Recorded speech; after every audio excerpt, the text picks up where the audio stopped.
Hello, this is Ryan Fritz with Science of Cardio, delivering the latest and greatest and the pros and cons of exercise science.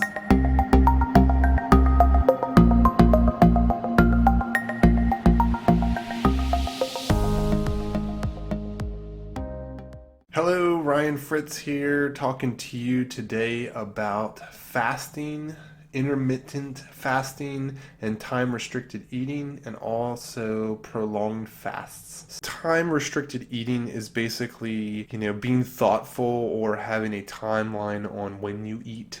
You might have a time restriction of 8 hours in between meals. There's a 12-hour fast with a 12-hour eating window.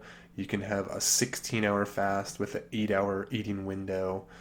There is such a thing called a 20-hour fast with a 4-hour eating window. The research shows and states that we want to optimally have 2 meals a day with as long of fasts, at the beginning or end of that. So ideally a 20-hour fast with 2 meals. So after 20 hours, you have a meal, and then 4 hours later, you have another meal. That is kind of the optimal fasting or time restricted eating protocol. And when you go one meal, your body can go into starvation. Obviously, you're going to get less calories, but your body does some weird stuff with preserving, storing, and saving nutrients and fat because it's not sure if it's going to eat. Again, I would recommend doing these things periodically and or sporadically. Do not do these daily back to back to back. Intermittent fasting is basically taking a break in between meals. Intermittent fasting, most people will have breakfast, lunch, and dinner, so you're going to have 3 to 4 hours in between each meals. Then a prolonged fast would be more of, going from dinner to breakfast. Everything's about perspective and where or kind of how you're looking at it and where you're thinking about time or the fasting. So I call intermittent fasting anything between 12 and 18 hours of non-eating. Some people may call 3 to 4 hours intermittent fasting. I would refer to prolonged fasts as 18 plus hours fasting or not eating. Some people might call that 12 to 18 hours. There's no right or wrong, just, what's the science behind what your body does, what your metabolism, goes into or uses for fuel. So a prolonged fast is typically 24 hours plus. So you're not eating or fasting for a long period of time. So another strategy is when breaking a fast, ideally you want to have a small meal for your first meal to start digestion, and then have a second meal maybe an hour later.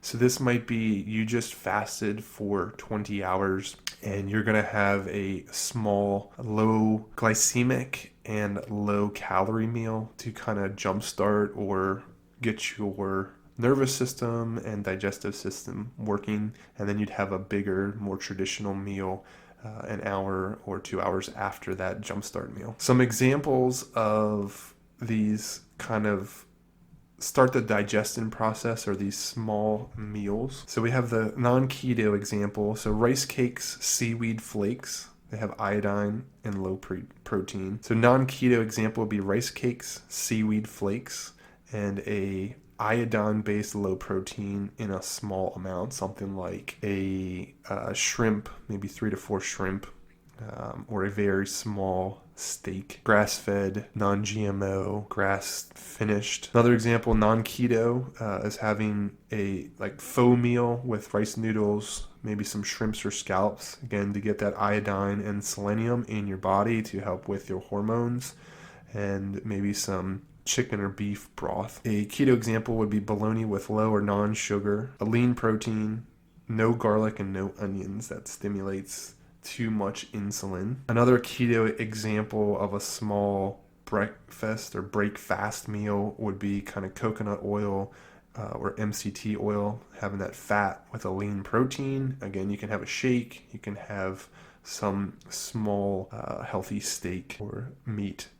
And then our vegan option is teff grain, an egg white, or pea protein shake, and some berries. Again, berries have a little bit better digestible sugar than some other foods. There's a product called Kion. It's a chemical that lowers your blood glucose after a meal. And also, you can use apple cider vinegar that helps to lower blood glucose. Again, iodine and selenium influences the thyroid and stimulates certain thyroid production or processes. Some other recommendations that I have for fasting success is once a week I try to do an 18 to 24 hour fast just to rest my nervous system and reset my digestive system. I try to intermittent fast, so 12 to 18 hours, 3 times a week with no breakfast. I also try to stop or cut out snacking, so I want a 4+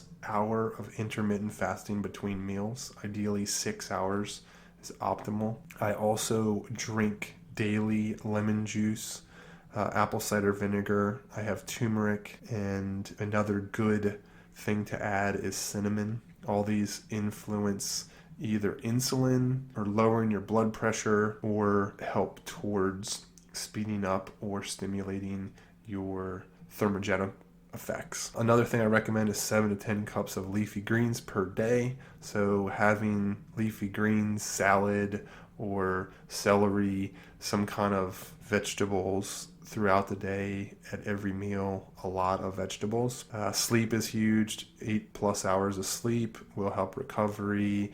It'll help protein synthesis, help regrowth of tissues and cells. If you're going to snack some healthy snacks, coconut oil, MCT oil is kind of a coconut oil you can add for flavoring. Avocados are super healthy. Leafy greens is a good snack, low in calories, low or non-glycemic load. You want to try to reduce sugar intake as much as possible. Ketosis is a good way to do this.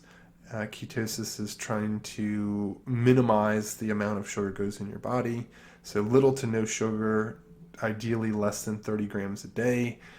Some people use 50 as their kind of benchmark, but decrease or lower that sugar intake as much as you can. Turmeric and curcumin every day. This helps with inflammation. The meat or protein that you consume should be non-processed. It should come from the ground or grow on a tree or run. Organic is what I recommend or ideal. Also, you need to be thoughtful about grass-fed and grass-finished meat or protein products. Alcohol screws up fasting and weight loss. It messes with your liver and fat storage, fat utilization. Your body has a really tough time with kind of knowing what to do as far as optimization for metabolism and weight loss. So cut out the alcohol if you can. The last meal of your day should have some kind of healthy fat, again, to give you fuel while you're fasting. So some examples: MCT oil, DHA, so you can take, fish oil pills or something like that. Avocados, again, they will give you fuel, they will satiate, they will trigger and tell your brain that you are full until your next meal. Sodium and potassium work together. Sodium is a stimulant and potassium is a relaxant. They balance each other out. Also, magnesium is a relaxant and calcium is a stimulant. So magnesium and calcium work together, again, as a balance to balance each other out. And there's a lot of good information out on the internet about this that is supporting kind of benefits of fasting and different fasts, different lengths of fasts. There's also some caveats that I've noticed with clients that makes it challenging or a little bit harder to have success with. So hopefully I can bring some light into the world of fasting and give you some more insight on what to do, what to avoid, benefits, the cons, the pros, solutions, recommendations. So getting into it, talking about the pros of fasting, intermittent fasted, time restricted eating, and prolonged fasts. Obviously, the reason people fast, when you think of fasting, you think of, well, I'm not eating any calories. That is, restricting my calories, less calories per day, or maybe over time. So obviously you think of weight loss.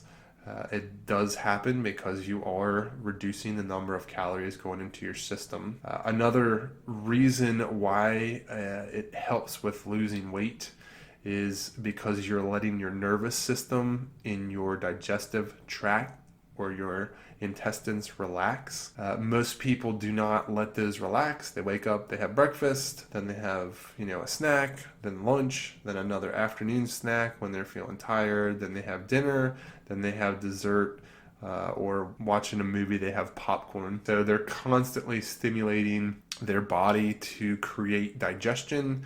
This constant intake of food, calories, sugar, stimulates hormonal processes that start the digestive system. Food for thought: we need to rest your digestive system periodically. It is not good to constantly fill up, with food and adding stimulus to your GI tract, your digestive system, your intestines, also your hormonal system. So we need to give it a break. A great thing that happens with intermittent fasting or prolonged fast, your body goes from a sugar or a glucose energy system. What happens when you fast is obviously you don't have anything coming in, so it depletes or uses all of the glucose stores, then the glycogen stores in your muscles and liver, and then from that it goes into fat usage or fat metabolism. So that's what we want to get. That's why we fast.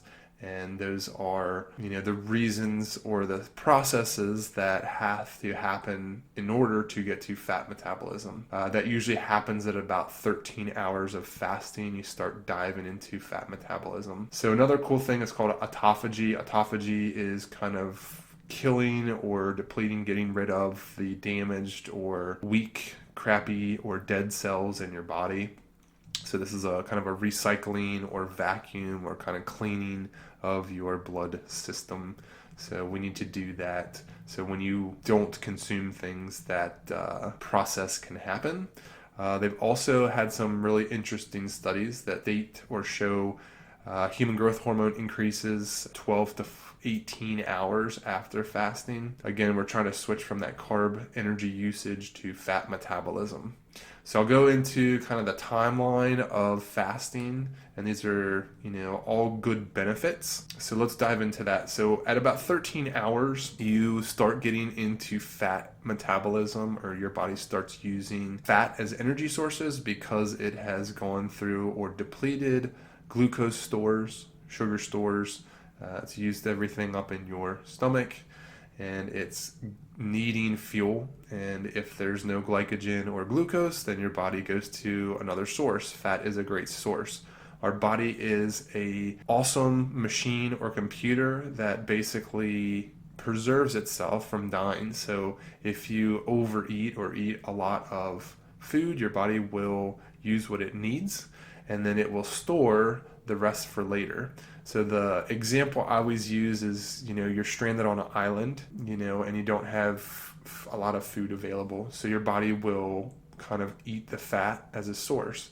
The problem with the culture and society today that we have is we never get into that starvation mode or fat metabolism. We just kind of keep filling up the tank, and we never burn off the fuel, and we keep filling up the tank. We never give it a break, rest it, or use that fat energy system. So 13 hours fat metabolism. When we get into 18 hours of fasting, your body goes into autophagy. Again, it's kind of the cleaning up of the dead cells, the used wasted cells in your body.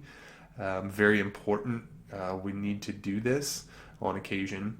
After that, at 24 hours, you see a big decrease in inflammation. So arthritis starts to calm down.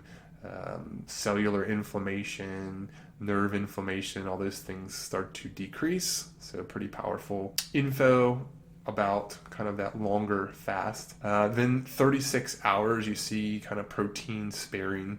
So again, human growth hormone goes up significantly to protect your body from tearing down muscle tissue.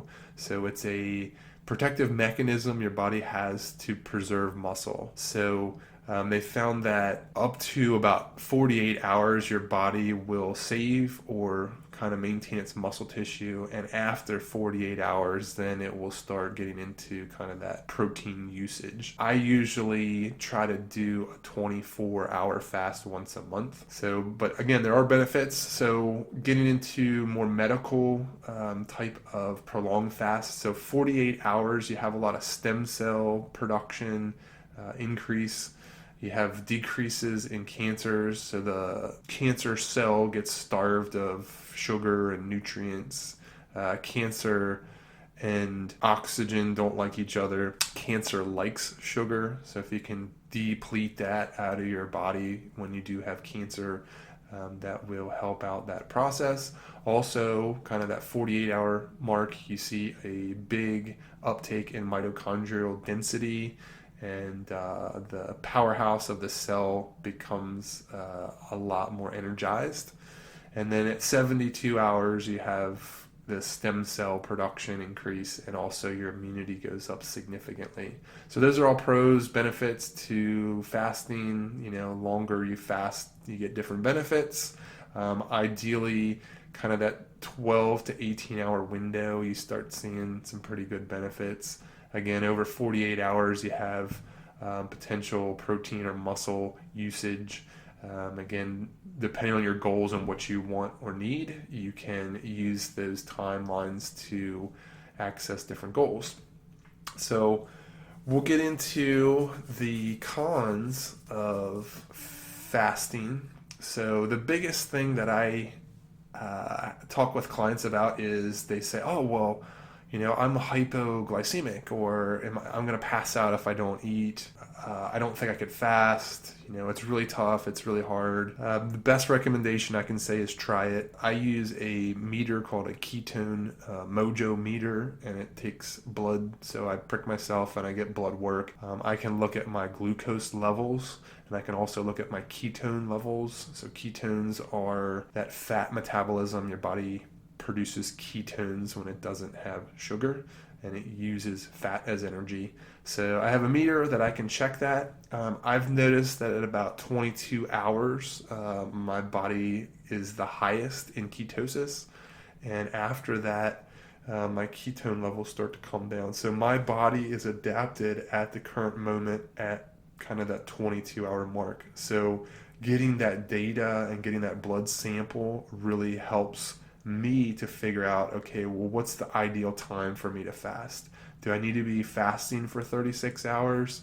Am I getting benefit from it? Should I maybe do less of that? Is it really, something I need to monitor or change the length of my fasts? Getting to the cons, obviously I just talked about the 48 hours. We have some muscle loss. That's kind of a challenge if you're trying to put on muscle tissue. I think if you do it periodically, it's not going to be the end of the world. I have found that it's mind over matter when you are fasting. Your stomach gets uncomfortable. Your brain tells you to eat food, and you kind of have to work through that. Your body will go for a long period of time without food. It will not go through a long period of time without water, so that is something you need to take into consideration. But food, you can go, weeks without food as long as you have water. So there was a medical study done, I think it was in England. They had I think it was a morbidly obese person, 300 plus pounds. They did a medical fast for, I think it was like 350 or 360 days, so almost a year, just shy of a year. And the patient did not eat any solid food for almost a year.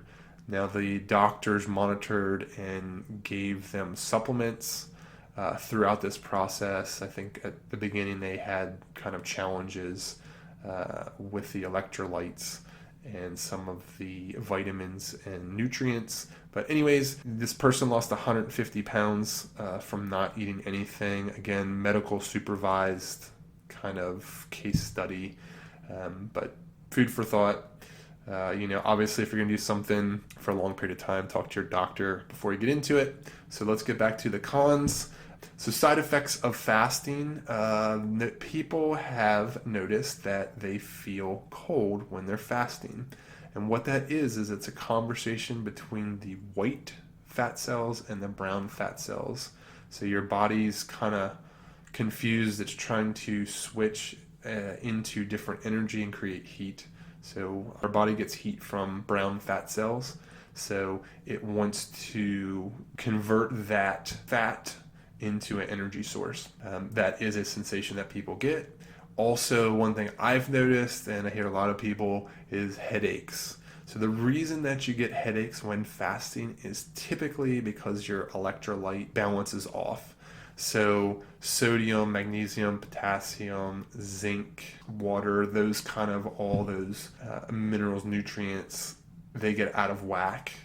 I have found that usually sodium is a huge culprit of why we get headaches.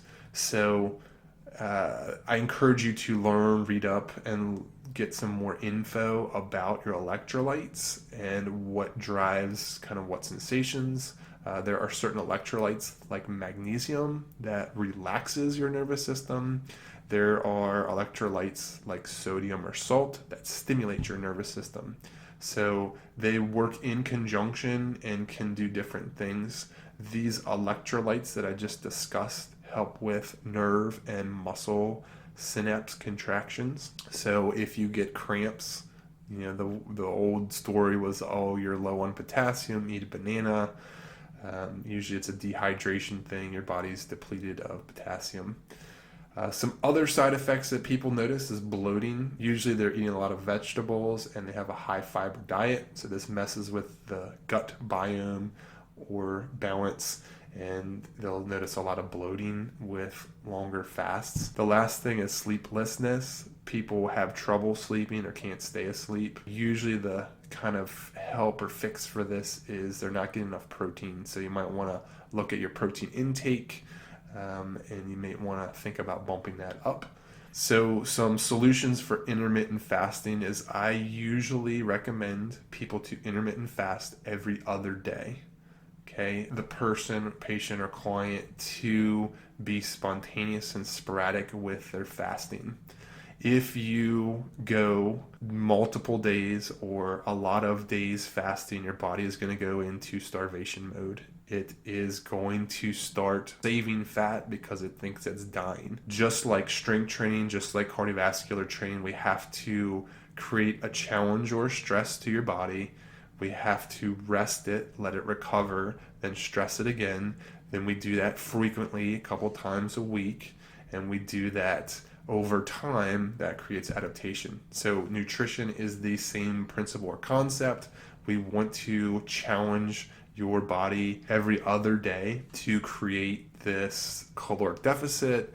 Then you go back to normal. Then you decrease your caloric deficit another day. Then you go back to normal. I have noticed that people plateau with their weight loss when they start fasting too much or too frequently. So that is good or great insight on maybe a plateau. Obviously, if you hit kind of your ideal body weight, you're going to be optimal. So there's a point of diminishing returns where you can't go super low. And again, this is all balance. Talk to a doctor, talk to a nutritionist.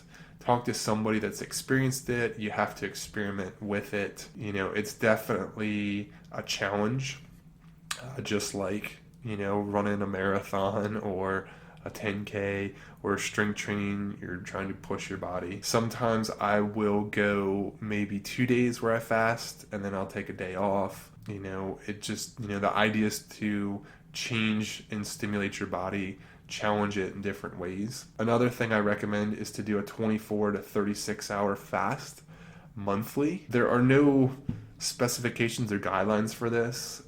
I have played around with a lot of different options with fasting 24 hours once a week, every couple weeks, once a month.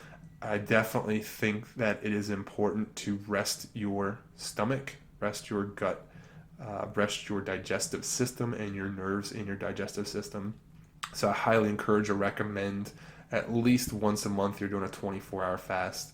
And then you can play around with different options with that depending on your goals, how much weight you're trying to lose, how you feel, if it's really challenging. Always do a progression, start small and build and go, maybe a little bit more over time. Don't jump right into the deep end, kind of test the waters a little bit. So some other solutions is black coffee with no sugar. Does not affect your fasting, so there's no negative side effect. It doesn't kick you out of ketosis.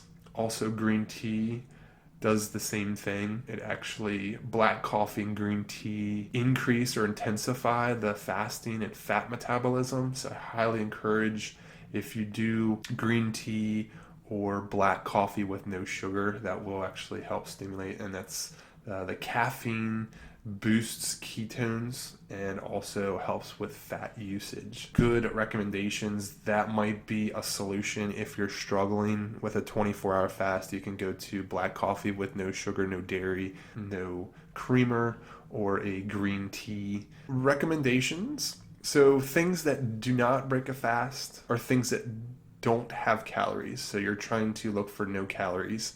I usually have green tea in the morning with apple cider vinegar. Apple cider vinegar reduces or lowers your insulin levels.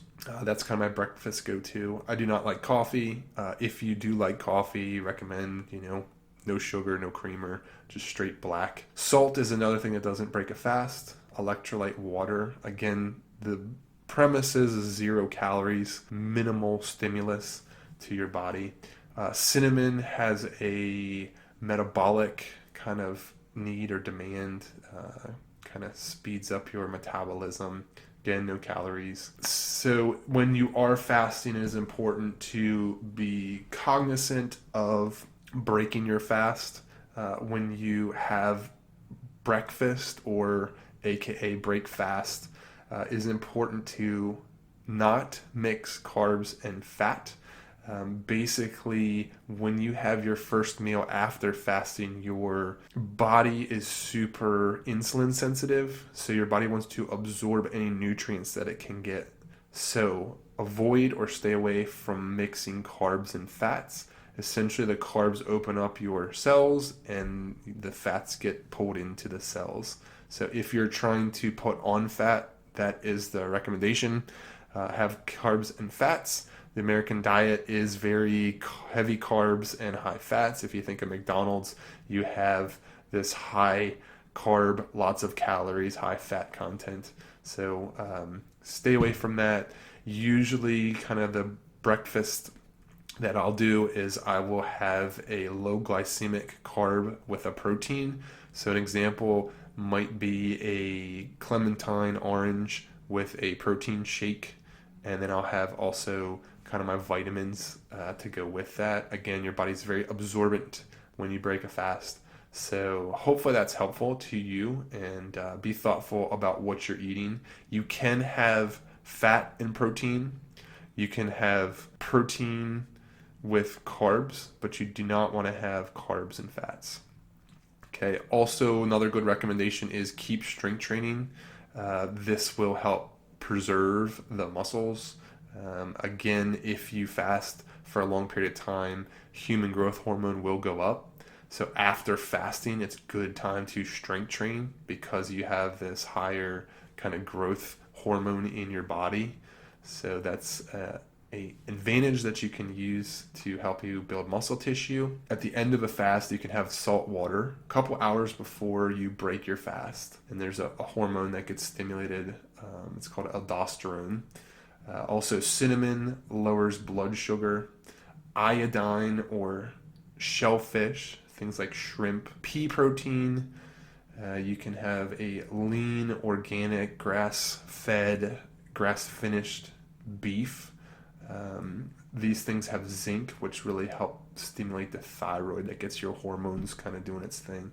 So that's what I use to help lower cortisol and stimulate hormonal processes in my body when breaking a fast. So if you don't want to do a protein shake, you can have, shrimp with seaweed flakes, coffee or green tea. So that's a good start to your day. Some other helpful things is you want to eat high fat, high protein going into a fast. So your last meal of the day, you want to have a little bit higher fat content. Me personally, I use MCT oil or have an avocado with some sort of protein for dinner.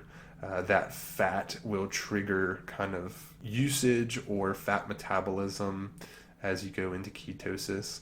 So your body's going to fuel off of whatever you eat last. Most people have high carb dinners and their body fuels off of carbs. It never gets into fat mode. When you wake up, you're really hungry because it hasn't had the proper nutrients that it needs, and they overeat the first meal or breakfast of the day. So the best strategy to help that out is put a little bit more healthy fat in your dinner to help you get through and also help with fat metabolism. Another good breakfast or first meal is bone broth, soups. Those things get digested easier and absorbed. Again, I talked about MCT oil. There is a chemical called C8 that increases ketones. So I highly recommend MCT. That is a medium chain triglyceride. It is better broken down, and again, it helps with ketosis and fat metabolism. And then again, as I mentioned before, seaweed snacks. I get some seaweed flakes at Trader Joe's. I think you can get it at Whole Foods. You can get it on Amazon. So those are good detoxifiers. So seaweed helps clean out your liver. It will help with the glycogen stores. And obviously, if we have a clean filter or clean liver, our body will run optimally, and it will clean and process garbage out and again detoxify our body. I want to thank you for listening to today's discussion about fasting, intermittent fasting, prolonged fasts. Hopefully you got some great information and strategies or ideas for ways for you to kind of optimize your body composition through using fat metabolism instead of glucose metabolism. So again, thank you for listening. Our next topic that we're going to be discussing is similarities and differences of strength and cardio exercise. Have a good one.